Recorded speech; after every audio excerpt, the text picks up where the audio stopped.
I'm here today to talk about those things that unite us as Americans, and I'm here to talk about those things that divide us. For centuries, public service has been something that unites Americans, drawing us together. Citizens from all walks of life serve in our military. They serve in federal and state and local governments. They serve in police units and fire departments across our country. They serve as teachers and coaches. And we as a nation are better off for their service and for their sacrifice. Those who serve our nation do it not because they have to, but because they want to. They do it because they believe this nation is worth serving. They do it because they believe this nation is worth defending. They believe it is worth celebrating. And they are right to think all of those things. Service to this country is an act of selflessness that affirms our nation is a place worth believing in.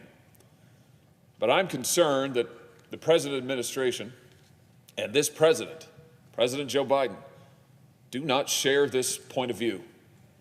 I'm worried that President Biden is nominating for federal office individuals who do not share a view of America as a good and decent place, who do not believe that the history of this nation is worth celebrating, nominating instead people who believe that this is a country founded in racism and shot through with corruption.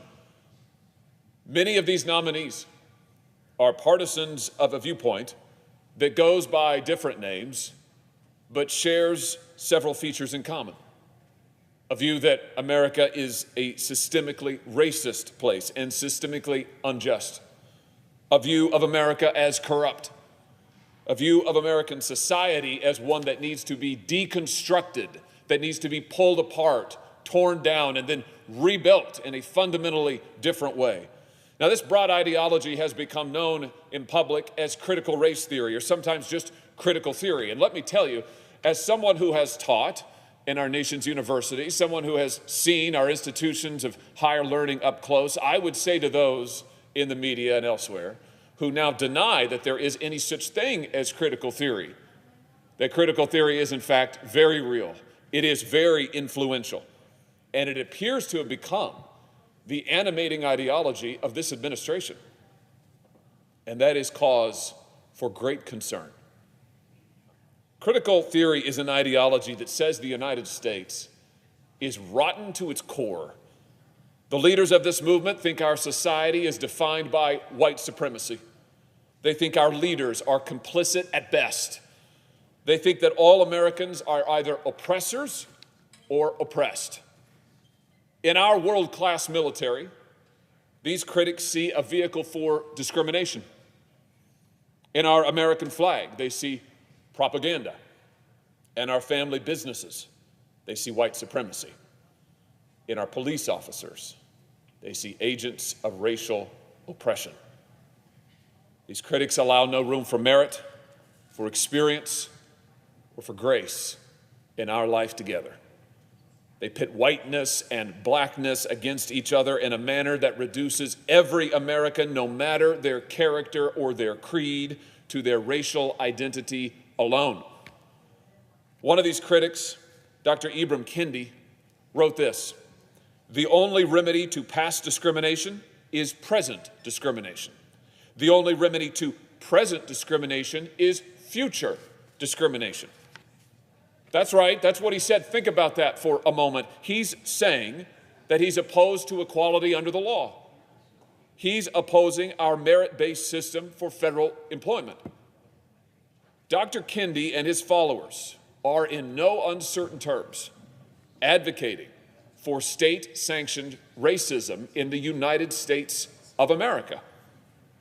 Now, it's a free country. Dr. Kendi and these other authors can write their books and debate their views and put them out in public. It's absolutely their right to do so. They are welcome to do so, but what we cannot allow, what we must not allow, is our federal government to affirm and sanction and advocate this critical race theory. We cannot allow the United States of America, the greatest nation on earth, to legitimize a new era of racial engineering. In the past few years, critical race theory has gained new prominence in the giant corporations, in the media, in the military, even in our children's schools. We're seeing this across the country. We've seen too many of our children exposed to a curriculum like the 1619 Project and its derivatives that encourages division rather than unity, that rewrites our history in the service of an ideological agenda rather than in the service of truth.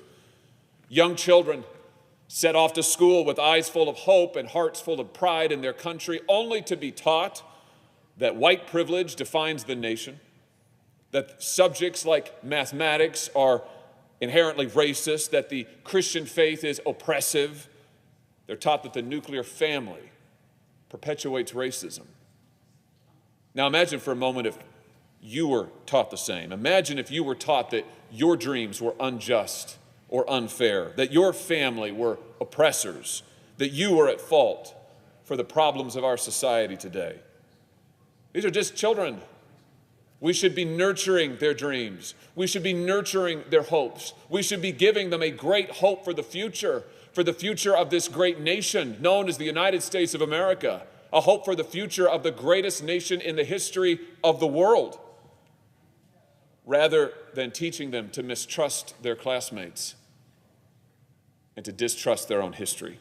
It doesn't end there. Last year, we discovered that federal agencies and other organizations funded by taxpayers were holding workplace training sessions where federal employees were told that virtually all white people contribute to racism. That's a quote. Or where civil servants were required to say that they benefit from racism. Now, President Trump put an end to this divisive curriculum, and he was right to do so. Workplace diversity training should focus on bringing people together, not on driving them apart. But under this new administration, I fear that critical theory is making a comeback. In March, President Biden rescinded the former president's ban on this divisive curriculum, and now he's nominated Kiran Ahuja to be director of the Office of Personnel Management. That's a key position that runs human resources for the entire federal government and millions of its employees. And Ms. Ahuja's nomination is before the Senate today. I'm concerned that Ms. Ahuja is a disciple of radical critical theorists. She has frequently promoted Dr. Kendi. She called him a thought leader at her confirmation hearing back in April. And just last year, Ms. Ahuja wrote that we must free the nation from the daily trials of white supremacy. Those are her words. She appeared to endorse Dr. Kendi's claim that the election of President Trump in 2016 was an example of racist progress in this country. And she declared that we must do everything in our collective power to realize Dr. Kendi's vision for America. Mr. President, I'm concerned that as the federal government's HR director, Ms. Ahuja could use her platform to promote radical ideologies that seek to divide rather than unite the American people. She could bring critical race theory back into federal government training, into every level of federal personnel, stronger than ever. And I'm not alone in this concern. All of my Republican colleagues on the Homeland Security Committee opposed Ms. Ahuja in a vote back in April. 2 weeks ago, the Federal Law Enforcement Officers Association, they represent 100,000 federal police officers that protect and defend our nation every day. They announced that they were also concerned about Ms. Ahuja's nomination because of her advocacy of critical theory. I have to say, I agree with federal law enforcement. I agree with what they said in their letter. We should nominate candidates for public office that are committed to ideological neutrality, to fairness, and to impartiality under the law. Now, I want to be clear, Mr. President, I do not for a moment question Ms. Ahuja's sincerity or her integrity. And in fact, I thank her for her willingness to serve the nation. But I cannot agree with what appears to be her fundamental ideology. At the end of the day, this is not about politics or personalities. This is about ensuring that the federal government stands for unity, not division, harmony, not hate. As the Reverend Dr. King famously said, and he was right, we should judge our fellow citizens by the content of their character, not by the color of their skin. Mr. President, we need a strong nation with strong citizens who see each other as Americans, not as oppressors or oppressed. Now, I've heard a lot of criticism about my position here today. I've heard the corporate media and those on the left say that I misunderstand critical theory, or that it's not real, or that it's not a real problem. I've heard many say the United States is indeed built on oppression and remains a systemically racist place. All I can say, Mr. President, is that's not the America that I see, and that's not the America that I know. The working people of this country, who have rallied to this nation's flag in every hour of danger, who are the first to help a neighbor in need, who coach our little leagues and volunteer at our churches, who go to work day in and day out to provide for their families and protect the place they call home. These are not oppressors, Mr. President. These are liberators. These are not oppressors, Mr. President. These are great people.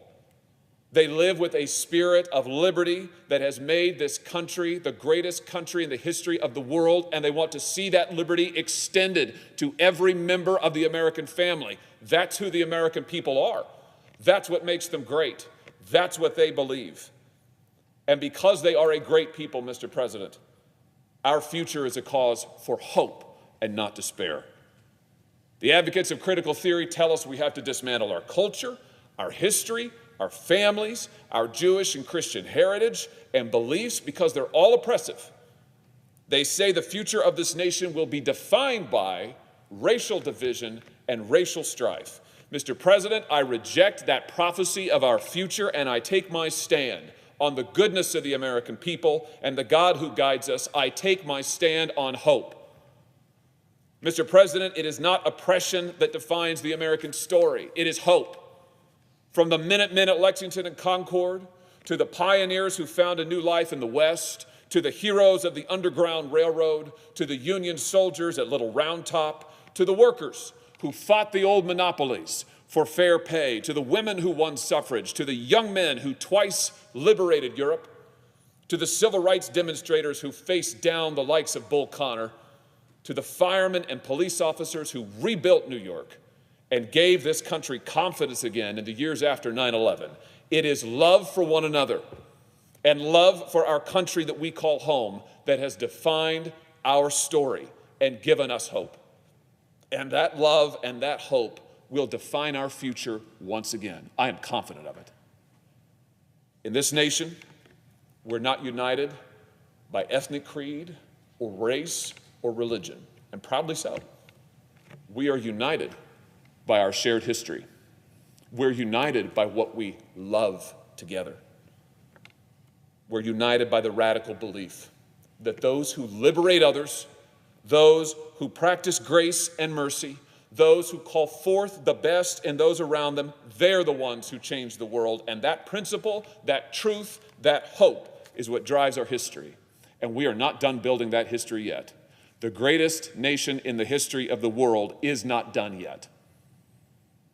Critical theory, in all of its guises, distorts our history, it destroys our common loves, and it would leave us hopelessly divided, at enmity with one another, and alone. To this dark vision, we must say no.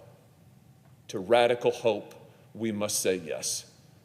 For these reasons, Mr. President, I urge my colleagues to vote no on Massahuja's nomination, and I yield the floor.